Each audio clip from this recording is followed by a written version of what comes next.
It's tutorial time. This is tutorial 7, or more of a FAQ about the high-low temperature blanket.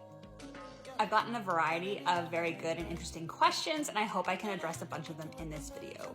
The most common is from crocheters. Because I'm a knitter, my only project that I've ever crocheted is this.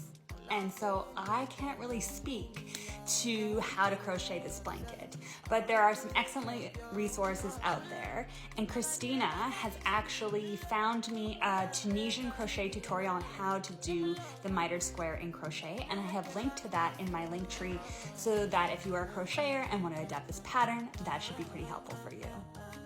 Another question I've gotten is, do I have to use these cable longer knitting needles? And the answer is no, not for knitting the regular blanket. But the time will come if you decide to do a border, well, you put one on like that, you'll need a longer needle, and so a cable needle will be important if you decide to do a border. Another question I get is, does it have to be that big? Because if you go with the pattern, it's pretty big. Well, no, you can just cast on fewer stitches. This year I'm making a smaller version compared to last year.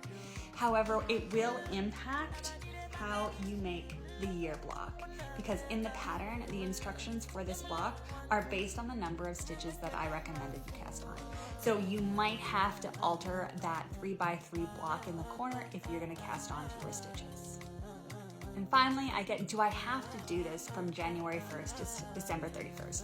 And the answer is not really. My pattern is specifically built for January because I've diagrammed it all out, but I do have a second pattern for sale in my Etsy store that I can customize the dates for you. So if you want to do it for your baby's first year, or the first year of being married, or any other fun year, you might have to order the custom one, and I can build that one specifically for you and the years that you're looking for so that it's easy for you to follow along. I hope I've answered a lot of your questions. If you have any more, leave them in the comments and I'll do a part 2 of any other frequently asked temperature blanket questions that you might have.